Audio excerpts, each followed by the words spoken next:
आपने, और यहां से यहां आपका y ट्रेवल किया है, तो बताओ एंगल कितना बन रहा है? डिस्प्लेसमेंट का केस है, ठीक है। जबकि a से b जब आप इस हाफ सर्कुलर ट्रैक से जाते हैं, इस पॉइंट में चेक करिए डायरेक्शन क्या आ रही है, ये वाली आ रही है। इस पॉइंट में डायरेक्शन क्या आ रही है, ये वाली। तो प्यारे स्टूडेंट, यहाँ पे जो हमारा लेक्चर चल रहा है, यहाँ पे चल रहा है साइंस का 9th के बच्चों के लिए, जिसमें बहुत ज्यादा इंपॉर्टेंट कॉन्सेप्ट डील करने वाले हैं। इससे पहले वाले लेक्चर में जो था लेक्चर नंबर 4, उसमें मैंने बताया था कि जो आपका क्वांटिटीज होती हैं, ठीक है। तो यहाँ हमारा चल रहा है physics for 9th class students, जो कि आपका बोर्ड के भी हो सकते हैं, आईसीएससी बोर्ड के भी हो सकते हैं, और आपका आईजीएससी बोर्ड के भी हो सकते हैं, ठीक है। तो बहुत इंपॉर्टेंट कॉन्सेप्ट है। यहाँ पे जो लेक्चर नंबर चल रहा है 5th, जिसमें हम डील करने वाले हैं यहाँ पे आपके लिए मोशन में हम स्टडी कर रहे हैं। यहाँ पे पहला जो हमारा चल रहा है, यहाँ पे एक तो चल रहा है आपका क्वांटिटीज, उसी के पैरेलल हम यहाँ पे स्टडी करेंगे सिस्टम ऑफ यूनिट्स। तो देखिए बच्चों, यहाँ पे जो आपका चल रहा है क्वांटिटीज में मैंने आपको बताया 2 तरह की क्वांटिटीज होती हैं। पहली होती है स्केलर और दूसरी क्या होती है, वेक्टर। स्केलर क्वांटिटीज में क्या क्या होता है, स्केलर क्वांटिटी क्या होती है, जिसमें आपका मैग्नीट्यूड होता है। मैग्नीट्यूड का मतलब क्या समझते हैं बताइए आप? मैग्नीट्यूड का मतलब होता है मेजरमेंट। क्या होता है? मेजरमेंट, यानी मेजर करना। और यहां पे दूसरा, हाँ, यहां पे मैग्नीट्यूड तो होता है लेकिन डायरेक्शन नहीं होती है। जबकि वेक्टर क्वांटिटीज में हाँ, मैग्नीट्यूड भी होता है और डायरेक्शन भी होती है। अभी तो आप लोग बस केवल 2 ही क्वांटिटीज पढ़ ले हैं। जब आप सीनियर क्लासेस में जाएंगे, यही क्वांटिटीज आपकी 3 हो जाती हैं। जब आप कंपटीशन की स्टडी करते हैं, वहां पे एक क्वांटिटीज और निकल के आती है, टेंसर क्वांटिटी। फिलहाल टेंसर में हम यहाँ पे नहीं जाएंगे, हम केवल यहाँ पे स्केलर और वेक्टर को स्टडी कर रहे हैं। ठीक हो गया? तो मैंने बात कही आपका स्केलर क्वांटिटी का एग्जाम्पल लिया मैंने डिस्टेंस का। आप जरा से भी चलेंगे, ठीक है, कहीं भी जा रहे हैं, वो डिस्टेंस है। कहीं भी आप चल के जाएंगे, गाड़ी से जाएंगे, स्कूटर से जाएंगे, साइकिल से जाएंगे, पैदल जाएंगे, बोट से आपका ट्रैवल कर रहे हैं, कहीं भी आपका शिपिंग में आपका कहीं पे है, एयरप्लेन में है, कहीं पे भी है, तो वहां पे जो कवर होती है डिस्टेंस होती है। ठीक है? अगर आप एरोप्लेन में कवर कर रहे हैं डिस्टेंस को, जैसे आप पैदल चल के यहां पे रोड में कवर कर रहे हैं, वैसे आप एरोप्लेन में आपका एयरवेज के थ्रू जा रहे हैं, तो वहां भी तो डिस्टेंस ट्रेवल हो रही है, इतने किलोमीटर, इतनी हाइट, इतनी एल्टीट्यूड आपका। ठीक है? तो स्केलर क्वांटिटी में एग्जांपल लिया मैंने डिस्टेंस का, और जो आपका वेक्टर क्वांटिटी में एग्जांपल लिया डिस्प्लेसमेंट का। तो डिस्टेंस क्या होती है? तो डिस्टेंस किसका एग्जांपल था यहाँ पे?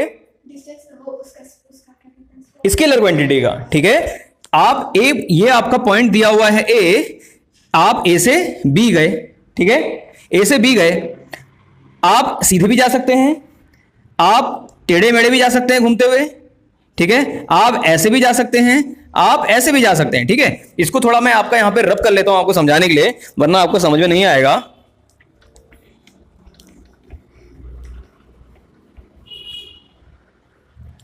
ये आपका एक पॉइंट है ए, दूसरा पॉइंट है बी।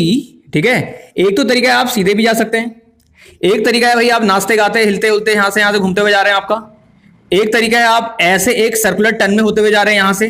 ठीक है? एक तरीका है आपका यहां से ऐसे जा रहे हैं। ठीक है? समझ में की बात नहीं आ गई? तो बताओ कितने तरीके बता दिए मैंने। पहला तरीका सीधे जाने का, दूसरा तरीका टेढ़ा मेढ़ा घूमते घामते जाने का, तीसरा तरीका है सर्कुलर ट्रैक, ऐसे हाफ ट्रैक, और एक हाफ ट्रैक यहां से। तो टोटल कितने तरीके हो गए? 4 हो गए। 1 2 3 4 तरीके हो गए। अब आप मेरे को बताइए कि डिस्टेंस इसमें से किसमें है? डिस्टेंस कवर किस में है? डिस्टेंस कवर किस में है? सब में है बोलो। क्योंकि डिस्टेंस तुम चल के जा रहे हो, तुम चाहे टेढ़े मेढ़े घूमते हुए जाओ, चाहे गोल करके घूम के जाओ, चाहे कैसे घूम के जाओ, चाहे आपका रोल होके जाओ, चाहे आपका रेंगते हुए जाओ, तो डिस्टेंस तो कवर होगी। तो आपका जो डिस्टेंस है आपका तीनों ही केस में है, मतलब सब में है, चारों केस में। समझ आ गई बात नहीं आ गई? लेकिन डिस्टेंस में जहां पे मेजरमेंट के साथ साथ डायरेक्शन भी है, वो बताओ कौन सा केस है? डायरेक्शन दोनों है, वो तो सही है, वेक्टर। लेकिन इनमें से बताओ कौन सा है? पहले सीधा वाला, टेढ़ा मेढ़ा, गोल, कौन सा वाला? सीधा वाला। ये आपका सीधा गए तो इसमें मैग्नीट्यूड भी है, डायरेक्शन भी है। तो ये क्या हुआ? ए से बी जो सीधा जा रहा है, सीधे वाला वेक्टर है ना, डायरेक्शन भी है। तो जिसमें डायरेक्शन भी होती है, मैग्नीट्यूड भी होता है, वो क्या कहलाएगा इसमें? वेक्टर तो है, लेकिन क्या कहेंगे इसको? डिस्टेंस कहेंगे, डिस्प्लेसमेंट कहेंगे? डिस्प्लेसमेंट। ठीक है? ये सीधा वाला हो गया डिस्प्लेसमेंट। समझ में की बात नहीं आ गई? हाँ, तो बस बच्चों को ढंग से नहीं समझ में नहीं आता है, कहीं भी नहीं बताया जाता है ये कौन सा डिस्टेंस है, कौन सा डिस्प्लेसमेंट है। जहां पे सीधा आपका आप जा रहे हैं, 1D मोशन, रेक्टिलिनियर मोशन, सीधा मोशन जो होता है, वो आपका डिस्प्लेसमेंट कहलाता है। क्या कहलाता है? और डिस्टेंस भी कहलाता है। लेकिन जो सर्कुलर है, ये वाला सर्कुलर पूरा पाथ है ये वाला, और टेढ़ा मेढ़ा घूमने वाला है, यहां पे केवल डिस्टेंस का कॉन्सेप्ट आता है, डिस्प्लेसमेंट का नहीं आता, क्योंकि यहां पे देखो हर एक पॉइंट में डायरेक्शन बदल लिए, कभी यहां पे जा रहा है कभी यहां जा रहा है, डायरेक्शन बदल लिए, यहां पे भी डायरेक्शन बदल ली सर्कुलर में, ये देखो। लेकिन जब सीधा जा रहा है तो क्या है, इसमें सीधी डायरेक्शन है, एक ही डायरेक्शन है, तो डायरेक्शन भी है मैग्नीट्यूड भी है। तो ए से बी जो ये वाला है, जब सीधे आप जाओगे तो ये क्या कहलाएगा, डिस्प्लेसमेंट। जब टेढ़ा मेढ़ा जाओगे, घूम के जाओगे, आपका रेंगते हुए जाओगे, वो वाला केस क्या होगा आपका, डिस्टेंस का केस, लेकिन डिस्प्लेसमेंट नहीं कहोगे उसमें। समझ में की बात नहीं आ गई? बनाइए इसको, नोट अच्छे करिए, फिगर बनाइए, फिर लिखते हैं। तो स्टूडेंट यहां पे देख सकते हैं, यहां पे जो सीधा ट्रैक है, यहां पे आपका जो है डायरेक्शन भी है और इसका मैग्नीट्यूड भी है, इसलिए ये आपका डिस्प्लेसमेंट का केस है, ठीक है। जबकि ए से बी जब आप इस हाफ सर्कुलर ट्रैक से जाते हैं, इस पॉइंट में चेक करिए डायरेक्शन क्या आ रही है, ये वाली आ रही है, इस पॉइंट में डायरेक्शन क्या आ रही है, ये वाली। प्यारे बच्चों यहां पे हम आ चुके हैं एक अलग एग्जांपल के साथ।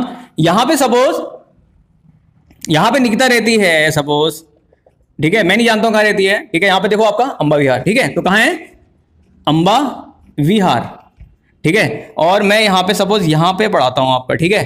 तो इसको यहां से आना पड़ता है, पहले ये आ गया आपका कॉन्सेप्ट, आगे लाल डांट रोड आ गया, दिस इज लाल डांट रोड, ठीक है।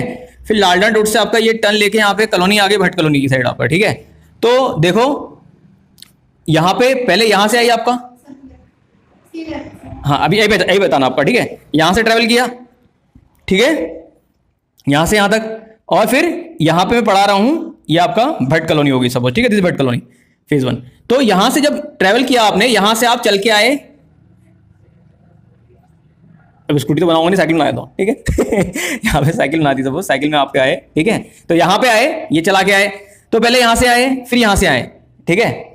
अब आप मेरे को बताओ कि आपकी डिस्प्लेसमेंट कितना होगा। डिस्प्लेसमेंट, ये आपका इनिशियल पॉइंट है, ये आपका फाइनल पॉइंट है, ये इनिशियल पॉइंट है, ये इनिशियल पॉइंट है, और ये फाइनल पॉइंट है, ठीक है। तो बताओ इसमें डिस्प्लेसमेंट कौन सा होगा, जल्दी बताओ। डिस्प्लेसमेंट कौन सा होगा? हाँ डिस्प्लेसमेंट क्या होगा, डिस्प्लेसमेंट क्या होता है, जहां पे आप खड़े हो, जहां पे आप पहुंचे हो, उन दोनों पॉइंट्स को जोड़ दो, उन दोनों पॉइंट्स को, ये लो। ये बात समझ में आ गई नहीं आ गई? तो जब इन दो पॉइंट्स को जोड़ दिया, यही कहलाता है डिस्प्लेसमेंट। क्या कहलाता है, समझ में आ गई बात नहीं आ गई? तो डिस्प्लेसमेंट क्या होता है, हाँ शॉर्टेस्ट सेपरेशन इनिशियल और फाइनल पॉइंट्स का। समझ में आ गई बात नहीं आ गई? ठीक है। और डिस्टेंस, एक्चुअल डिस्टेंस क्या होगी, यहां से चल के गए, ये चल के गए और ये चल के गए, तो ये क्या हुआ आपका डिस्टेंस हो गई, स्केलर क्वांटिटी, ठीक है। लेकिन तो देखो अगर यहां से यहां x ट्रेवल किया आपने और यहां से यहां आपका y ट्रेवल किया है, तो बताओ एंगल कितना बन रहा है, 90 डिग्री बन रहा है। कल ही मैंने पाइथागोरस बताई थी आपको, बताई थी, तो बताओ डिस्प्लेसमेंट क्या होगा।